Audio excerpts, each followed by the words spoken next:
Selamat datang kembali di hari ke-15, CD ke-15.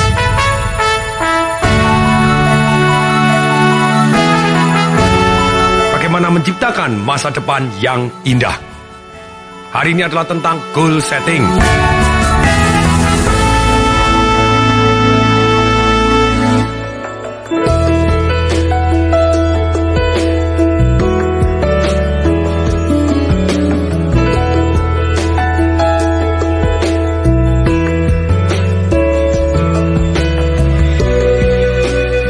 Ketika saya ngomong tentang goal setting, banyak sekali orang ngomong, Pak, itu kan sudah sering.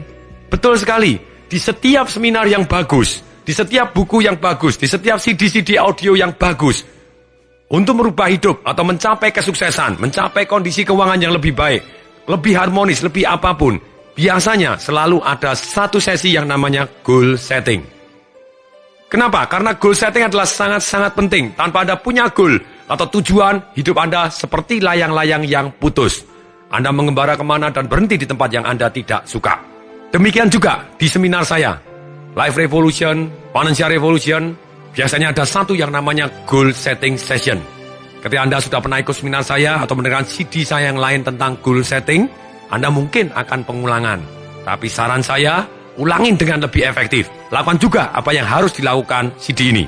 CD ini didesain supaya Anda take action sekarang juga, bukan setelah selesai mendengarkan CD. Karena banyak sekali orang ketika setelah selesai mendengarkan CD, dia tidak take action, akhirnya lupa. Ada yang tanya, Pak, gimana kalau saya sedang nyetir? Anda stop setirnya, kemudian Anda tulis lagi, atau Anda pada waktu pulang rumah, jadi saat ini juga Anda matikan CD-nya, pada waktu nanti di rumah baru Anda putar CD ini, sehingga Anda bisa melakukan seketika. Saya harus yakinkan Anda lagi, ketika Anda harus mengulangi setting goal, kenapa tidak? Lakukan dengan lebih efektif. Karena seringkali kita kena satu yang namanya hukum keakraban. Semakin akrab, seringkali kita tidak peduli lagi dan tidak perhatian detailnya. Kalau tidak percaya, mari saya tes. Kalau Anda sudah punya jam, di tangan Anda ada jam tangan, atau Anda punya jam dinding di rumah, saran saya adalah jam di tangan Anda.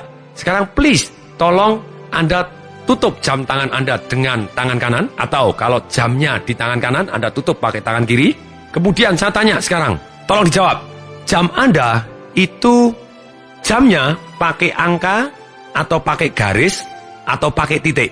Kalau pakai angka berarti ada angkanya 1, 2, 3, 4, 5. Dan kalau angka, saya tanya, angkanya adalah huruf Romawi atau angka Latin. Kemudian juga kalau ada angkanya, apakah semua ada angkanya atau ada jedanya? Misalnya yang nomor ganjil saja yang ada angkanya, yang nomor genap tidak. Atau yang nomor genap saja yang ganjil tidak. Tolong dijawab. 1, jawab silakan. Dan Anda ingat-ingat sendiri jawaban Anda. Kemudian yang kedua, saya tanya, di antara jamnya, menitnya tadi, itu garis-garis atau pakai titik-titik? Angka 1 ke angka 2, misalnya. Itu ada 5 garis, 5 garis ini berupa garis strip-strip atau berupa titik-titik. Atau berupa apa yang menurut Anda, itu adalah jam Anda. Kemudian saya tanya lagi, jarum jamnya, sekarang saya tanya, jarum jamnya ini apakah jarum jam yang hanya lurus hitam gitu saja? Atau ada warna lain di jarum jamnya? Dan jarum di menit dan jarum jam, apakah bentuknya ujungnya lancip atau kotak atau bulat? Dan kalau lancip di ujungnya, misalnya jamnya tadi menunjuk ke arah jam 6 atau menitnya di angka 6, sekarang pertanyaan saya, bentuknya apakah seperti dasi, berarti bawahnya lebih besar dan kemudian lancip, atau hanya lurus biasa baru lancip? Tolong dijawab. Oke, sekarang tolong dibuka, dilihat, lihat jam Anda.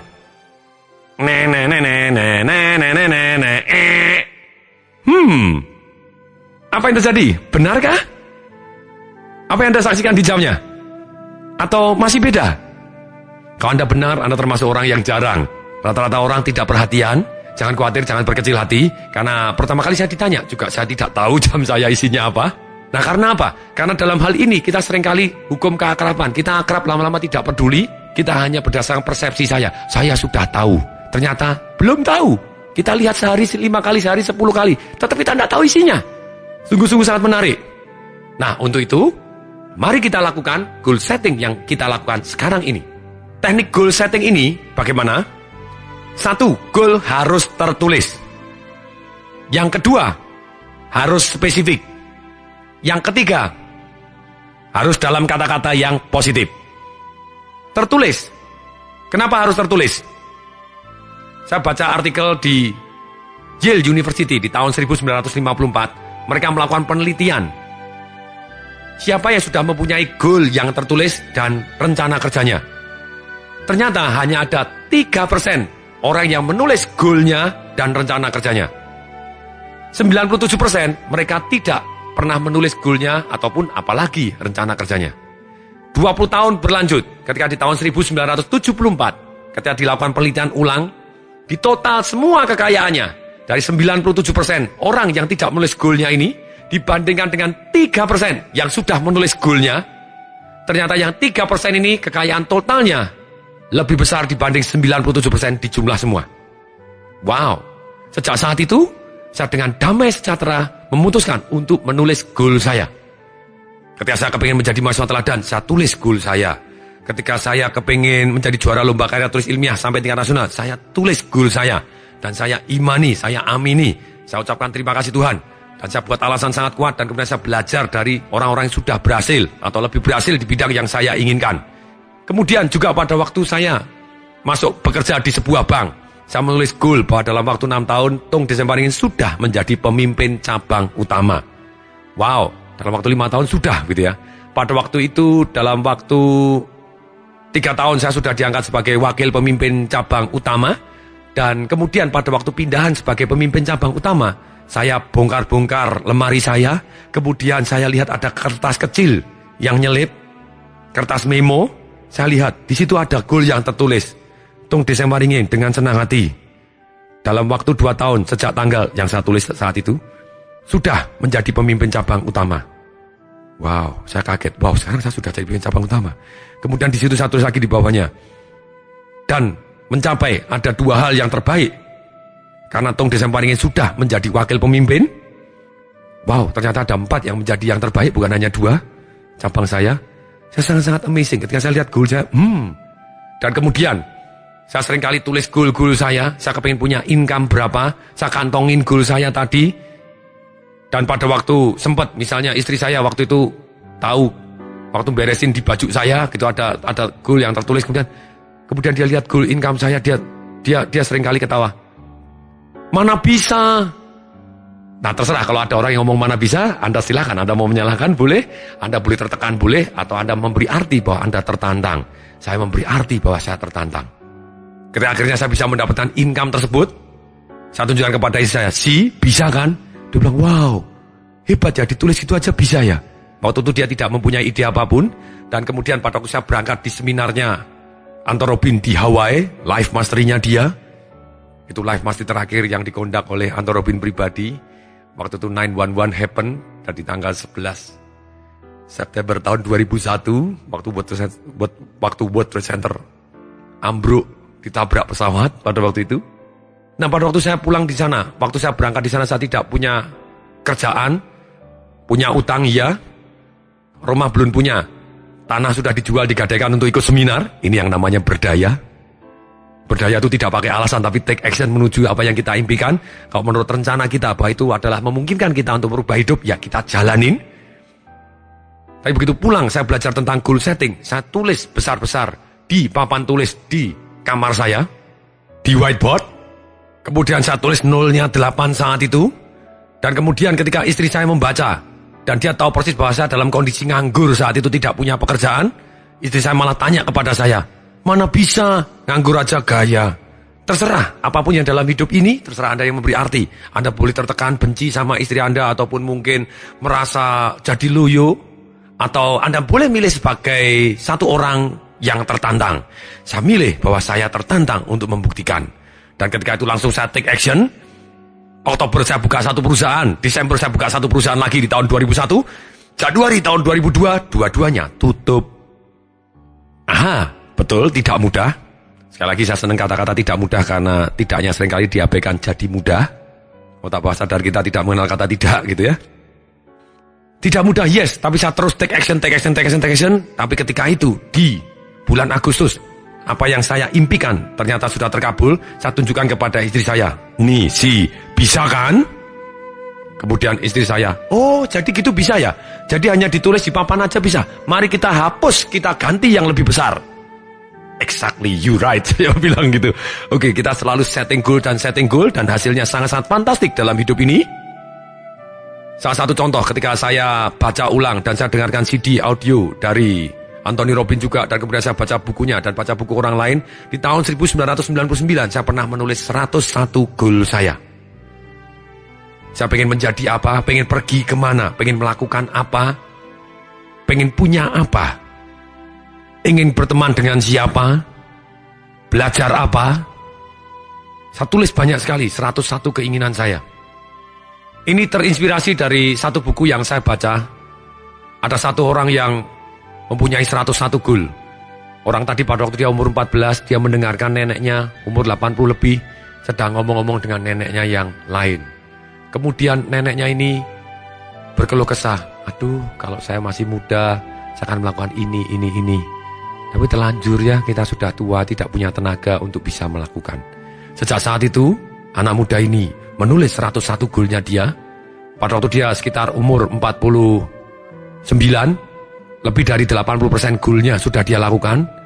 Goalnya dia termasuk membaca kitab suci. Ternyata dia sudah selesai bukan hanya sekali tapi 5 kali.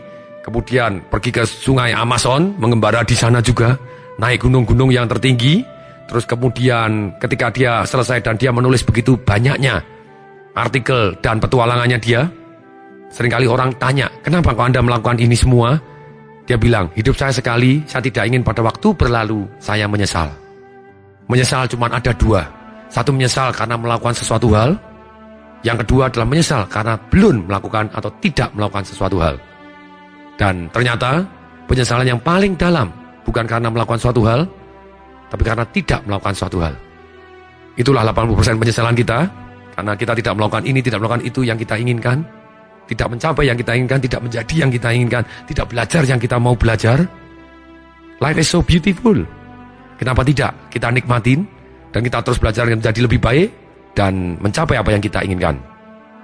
Salah satu contoh goal saya pada waktu itu, waktu saya nonton film, ada satu film bahwa ada pengobatan anak-anak autis dengan lumba-lumba, berenang dengan lumba-lumba.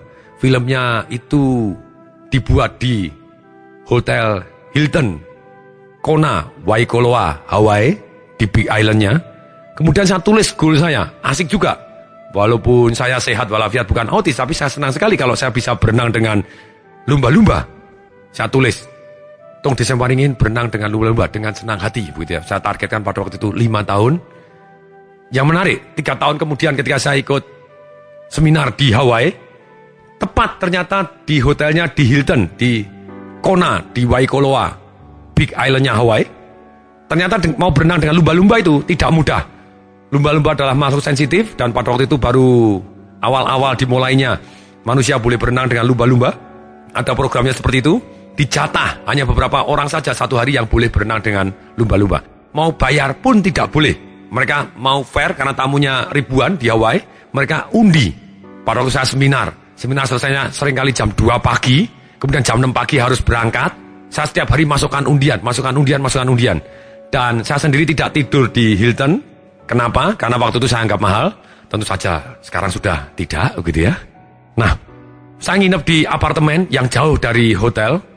Kerjasama dengan teman-teman, nyewa mobil. Diisi 5 orang dan kemudian apartemennya diisi 5 orang juga. Di-share supaya jauh lebih murah. Setiap pagi kita berangkat bareng, pulang bareng.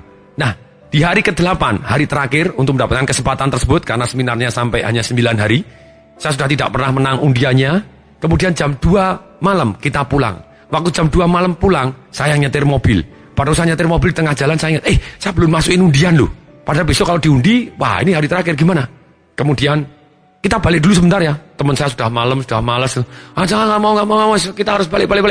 Pulang ke apartemen. Ya udah, saya pulang ke apartemen. Ya sudah saya setir.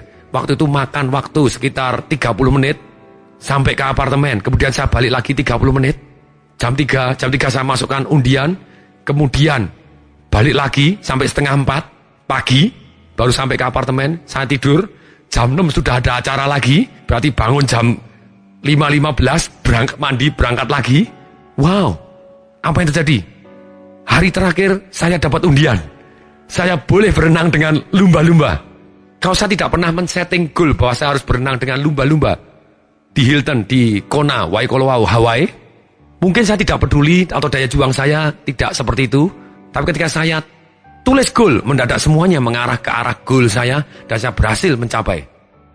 Demikian juga banyak sekali goal-goal yang lain yang saya tulis dan terkabul adanya, termasuk goal-goal keuangan yang seperti saya ceritakan, kemudian juga goal mobil apa yang saya inginkan, terus kemudian seperti kendaraan helikopter yang dimana saya sekarang akses dan timeshare dengan sehingga mudah sekali untuk kemana-mana pakai helikopter, rumah yang saya idamkan.